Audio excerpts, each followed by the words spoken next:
RCF.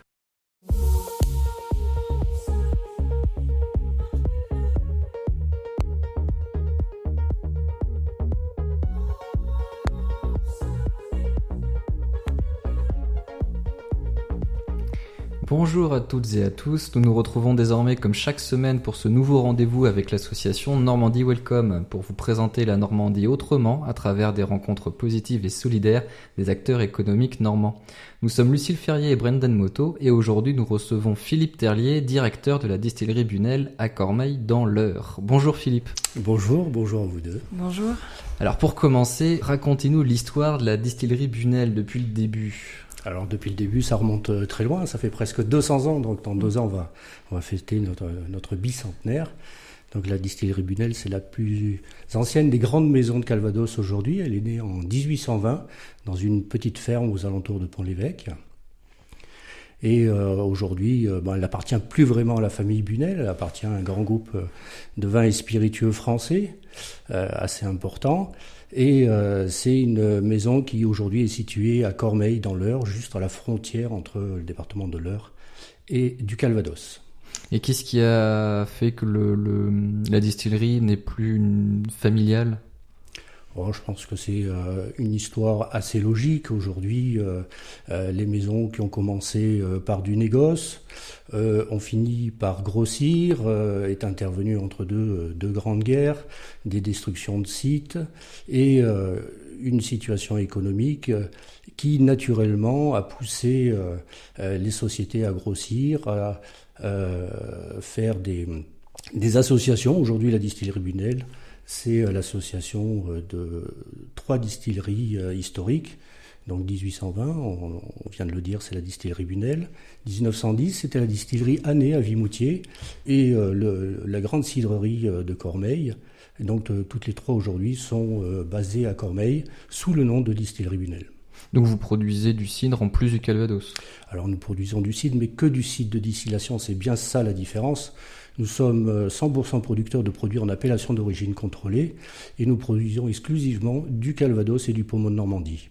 Donc le cidre, c'est du cidre effectivement, donc on part du fruit, on le transforme pour faire des mous de pommes qui sont fermentés naturellement et c'est le cidre élaboré à partir de pommes de verger agréées en appellation d'origine contrôlée qui va nous servir à distiller et à produire les eaux de vie qui deviendront du Calvados après vieillissement en fût. La production d'une bouteille de Calvados de A à Z, ça prend à peu près combien de temps ? Ça prend plusieurs générations. Plusieurs générations, ne serait-ce que pour maîtriser le savoir-faire. Qui sera, c'est notre objectif premier, c'est d'abord de le transmettre. Donc on a hérité d'un savoir-faire, on a hérité d'une marque, d'une notoriété. Et notre premier objectif, notre première mission, c'est de perpétuer cette production. Donc vous êtes connu en Normandie, mais aussi à l'international ? Oui, aujourd'hui, le développement du marché est de plus en plus porté vers l'international. Aujourd'hui, le marché français constitue pour Bunel 40% des volumes et l'exportation, donc c'est le reste, 60%, avec une présence quasi dans tous les pays au monde, quoi. Donc le chemin de la production d'une bouteille de Calvados, elle part forcément du fruit. Donc les premiers vergers ont été plantés en Normandie au début du XVIe siècle.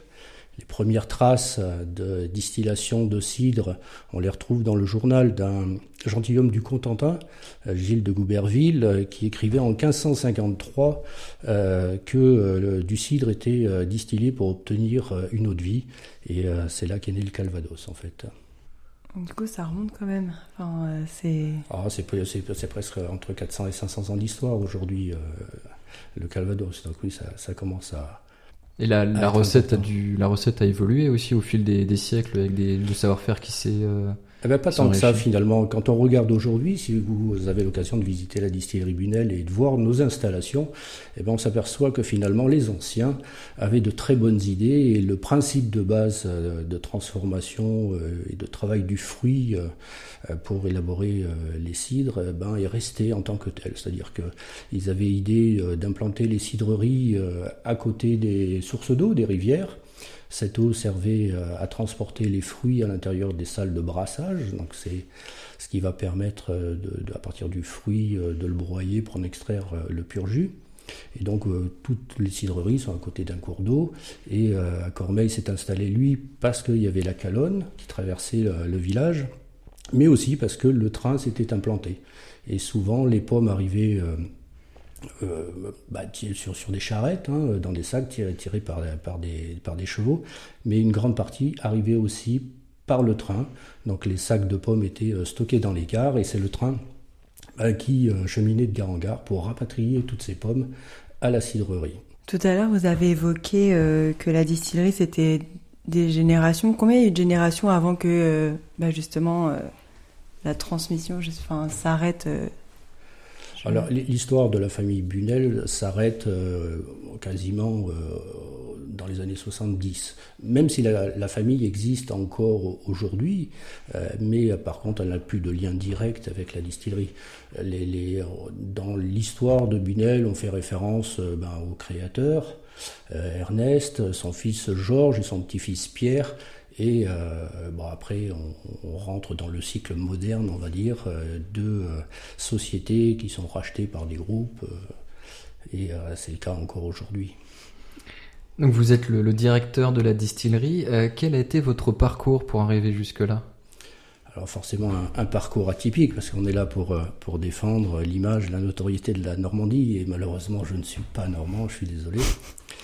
Donc moi je suis marseillais, j'ai 52 ans, mais par contre j'ai toujours été attiré par la filière agroalimentaire liquide, et donc mon parcours pour arriver à aujourd'hui finalement est assez cohérent et classique, même si j'ai une formation de base en biologie, donc il n'a pas forcément à voir grand-chose avec l'élaboration du Calvados, mais j'ai commencé par travailler dans un département recherche et développement de la filière vin de Pernod Ricard.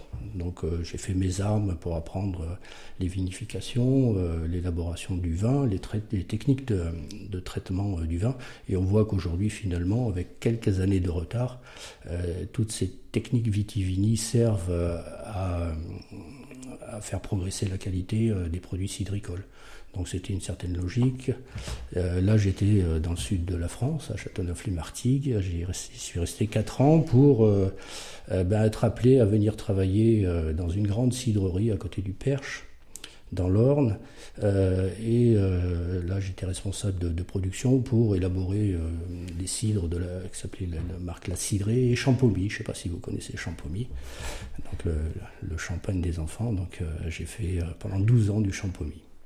Et puis après, tout naturellement, ils cherchaient un directeur pour faire du Calvados. Donc on fait du Calvados à partir du cidre. Et je pense que 12 ans dans le cidre me permettait de postuler et d'être crédible pour venir prendre la direction de la distillerie Bunel à Cormeilles. Donc vous avez adopté la Normandie, vous avez été adopté par la Normandie. Exactement. Alors ça peut paraître un peu bizarre pour un Normand de dire « mais bon sang, tu es Marseillais ». Alors on me fait remarquer que j'ai pas l'accent, alors je sais pas. C'est vrai. Par contre peut-être à la radio l'accent va ressortir, je suis désolé. Mais voilà, mon parcours, c'est un peu le parcours des ch'tis, c'est mon épouse, la petite 205 rouge, mon premier enfant Arthur, et puis les nuages qui s'amoncellent au-dessus de Valence, et puis l'impression d'avoir passé la première année dans le brouillard et sous la pluie. Et puis au fur et à mesure, on découvre une région merveilleuse, avec beaucoup d'atouts, beaucoup d'attractivité, ne serait-ce que par les paysages, par le côté nature, la gentillesse et l'accueil des locaux. Bon, après, il faut s'habituer à quelques notions de langage. Bon, ça vient vite. Quand on vous parle à la troisième personne, quand vous arrivez dans le Perche, c'est un peu difficile. On se demande à qui s'adresse la personne. C'est vrai que ça peut être déconcertant. Ouais. Mais après, ça devient très agréable parce qu'il y a beaucoup d'atouts. Et puis, je souhaitais quand même vouloir rester dans une région proche de la mer, et c'est le cas. Proche de la nature, ça c'est complètement le cas dans le pays d'Auge, avec cette verdoyance, pas de feu rouge, pas de bouchons, pas de stress, donc c'est merveilleux. Puis on dit toujours on n'y restera pas, et puis ça fait plus de 25 ans que je suis en Normandie, quoi. Eh bien, nous allons nous retrouver avec notre invité dans quelques minutes après une petite pause musicale. À tout de suite.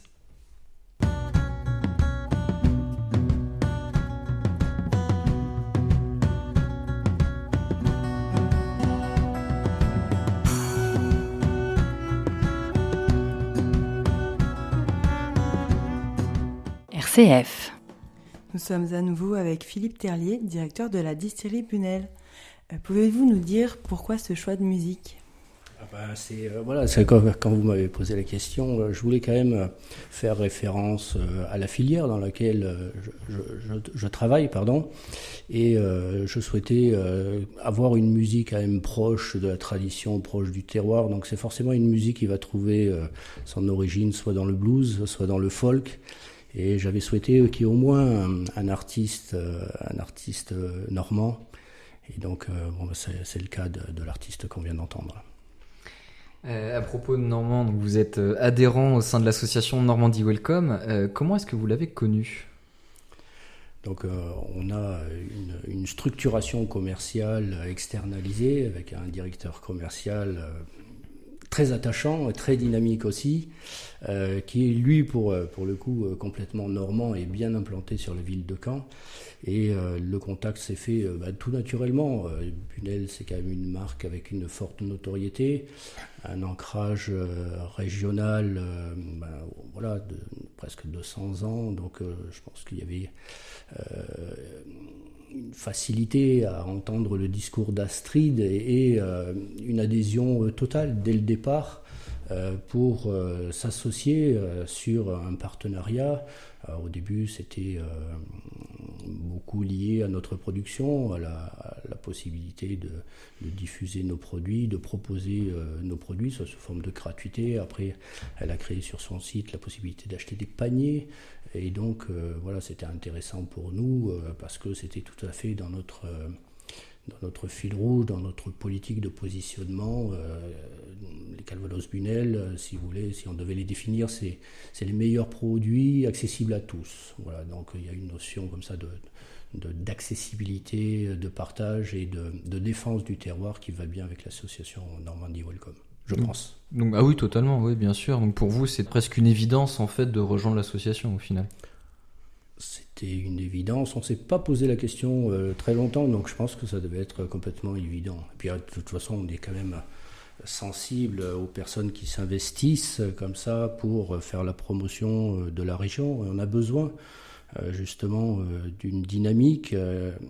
On a toujours eu l'impression quand même que la Normandie est un pays riche et qu'elle s'est un peu endormie sur ses acquis, et ce qui a fait aussi qu'aujourd'hui on voit d'autres régions qui n'avaient pas autant de facilité, je parle du milieu agricole, pour produire et qui ont dû dépenser beaucoup d'énergie pour arriver à exister. La Normandie a été une région riche au niveau agricole et malgré tout aujourd'hui on a des productions qui n'ont pas une notoriété à la hauteur de ce qu'elles pourraient mériter, et notamment le Calvados ou le Pommeau de Normandie.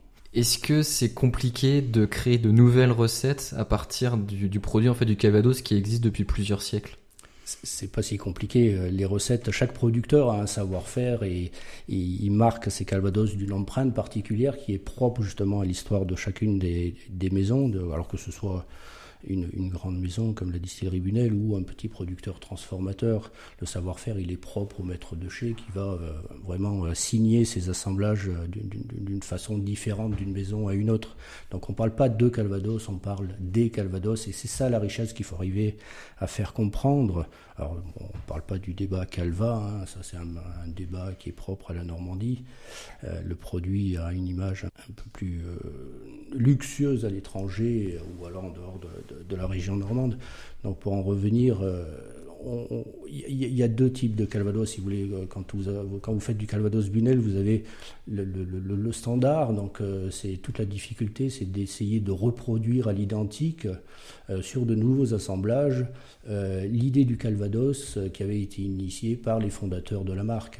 Donc on part sur des témoins d'assemblage et le maître de chez, en piochant justement dans ses cuves, dans ses chais, et va essayer de reproduire à l'identique le Calvados historique. Donc quand vous buvez un 12 ans ou un 4 ans Bunel, ce qu'on souhaite nous, c'est quand vous le buvez ou le découvrez à 20 ans ou à 25 ans et que vous souhaitez le redéguster. Alors j'espère qu'entre deux vous l'aurez redégusté, mais peut-être pour un anniversaire de mariage, pour vos 40 ans pour fêter vos 70 ans, que vous retrouviez le goût d'origine qui, j'espère, va vous rappeler votre jeunesse. Donc ça, c'est le Calvados standard, et c'est toute la difficulté, et elle est bien là, la difficulté, c'est de reproduire des Calvados à l'identique sur des campagnes de distillation, des années et des évolutions comme ça, des vergers, des variétés de pommes, des variations climatiques. Donc il faut quand même avoir cette exigence et cette compétence pour reproduire la formule d'origine. Et après, vous avez aussi des fois des cartes blanches données au maître de chai, et on va lui dire, écoute, maintenant tu as un savoir-faire, un maître de chai devient maître de chai parce qu'il a 10, 20, 30 ans d'expérience, et on a la possibilité, nous, à Cormeilles, par le biais de notre magasin de vente, de sortir comme ça des séries spéciales, et souvent on va demander à notre maître de chai d'essayer d'exprimer ce que serait pour lui le Calvados Bunel dans une petite série. On va quand même le signer de la marque, et ça va nous permettre comme ça d'étendre la gamme de nos produits avec des goûts, une complexité différente, et puis peut-être de se rapprocher aussi de l'évolution de goût qu'on peut trouver chez les consommateurs. Donc, et là c'est le cas aujourd'hui, on a élaboré une cuvée hommage, donc c'est une carafe de Calvados Pays d'Auge 22 ans, mais qui donne l'impression d'avoir un produit plus jeune, à la fois plus fin, avec des notions de boisé un peu moins marquées justement, plus de complexité. Donc voilà, c'est du Calvados, ça reste du Calvados, mais avec une richesse sur le produit qui est infinie en fait. Donc voilà, on parle de Calvados au pluriel, et heureusement, parce que voilà, autant de maisons, autant de produits différents, et c'est un produit qui appelle aussi à la collection. Ça veut dire que il faut aussi inciter les gens à goûter plusieurs Calvados de plusieurs maisons pour se faire une idée justement de cette richesse et de cette diversité, pardon. Donc ouais, vous êtes imprégné vraiment de cet héritage en fait vieux de plusieurs siècles. Vous l'êtes réapproprié tout en lui restant fidèle au final. Exactement. Bon, l'idée, c'est quand même d'amener le Calvados sur les prochaines générations, sur les prochaines décennies. Donc, il faut coller au goût des consommateurs qui évoluent. De toute façon, ça, c'est inéluctable, et heureusement. Et donc, on va travailler les Calvados de façon différente. On va progresser en termes de savoir-faire, de technicité, de matériel. On s'appuie quand même sur une recherche, qu'elle soit dans le milieu vitivini ou dans le milieu cidricole, qui va nous donner des clés pour continuer à améliorer nos produits. Eh bien, nous allons nous retrouver avec notre invité après une dernière pause musicale. À tout de suite. Half a mile from the county fair, and the rain came pouring down. Me and Billy standing there with a silver half a crown. Had the full of a fishing rod and the tackle on our backs. Nous sommes à nouveau avec Philippe Terlier, directeur de la distillerie Bunel. Pourriez-vous nous raconter votre lien avec la Normandie, votre attachement avec cette région ? Donc le lien c'est fait au fil des années, au fur et à mesure d'y vivre. Donc il y a un attachement parce que je me reconnais finalement, même étant originaire du sud de la France. Il y a une façon de penser, une façon d'être, une façon un lien à la famille qui est important, comme on peut le retrouver dans le sud. Une amitié facile aussi, même si dans le sud c'est un peu plus distant, mais voilà, on aime être bien accueilli, et je crois que la Normandie ça peut être un peu la définition de la Normandie, c'est tout pour l'accueil. Et je pense qu'on est bien accueilli quand on est étranger peut-être, mais même au moins d'une autre région de France. La Normandie est riche de sa diversité, et elle le fait sentir aux nouveaux arrivants. La Normandie de demain, vous l'imaginez comment ? Plus que je l'imagine, j'ai un souhait qu'elle reste dynamique, peut-être même on souhaiterait qu'elle soit encore plus dynamique, qu'elle rayonne à travers le monde, qu'elle exige d'avoir une place privilégiée parce qu'elle le mérite. Elle a une histoire qui est quand même intéressante, elle a une production qui est très riche. Elle défend des valeurs de terroir avec les appellations d'origine contrôlée. Elle a des produits comme les fromages ou les produits cidricoles qui ont une notoriété grandissante, mais dans une compétition toujours de plus en plus importante et mondialisée. Donc il faut que chacun défende la Normandie à tous les niveaux. Ça se fait au niveau local, au niveau régional, mais ça se fait aussi par tous les acteurs. Chacun doit se sentir le droit et le devoir de défendre la Normandie, et plus on parlera de la Normandie, plus on y vivra mieux et plus on se projettera sur les prochaines décennies. Est-ce que vous avez un endroit incontournable en Normandie que vous aimeriez faire partager à des gens ? Alors, je pourrais vous dire que c'est la distillerie Bunel, j'y passe une grande partie de ma vie. Non, je pense que la Normandie est riche pour celui qui aime vivre à côté de la mer. Bon, vous avez quand même tout le front de mer, toutes ces côtes. Pour celui qui aime la verdure, vous avez tous ces champs vallonnés. Après, on peut regretter que le paysage se modifie, qu'il y ait de moins en moins de vergers, de moins en moins de vaches dans les prés. Donc là aussi, il faut faire attention que ça ne disparaisse pas trop vite et préserver ces productions. Non, j'inviterais la Normandie, c'est plein de paysages différents sur très peu de distance finalement. Donc j'inviterais les gens à la découvrir dans sa totalité. Nous vous remercions, Philippe Terlier, de nous avoir fait découvrir votre Normandie. Rappelons que toutes nos rencontres sont là pour valoriser la diversité de notre savoir-vivre et notre savoir-faire normand. Continuons à cultiver ces relations positives et nous aurons donc le plaisir de vous retrouver la semaine prochaine avec un nouvel invité. Merci à vous. Merci bien.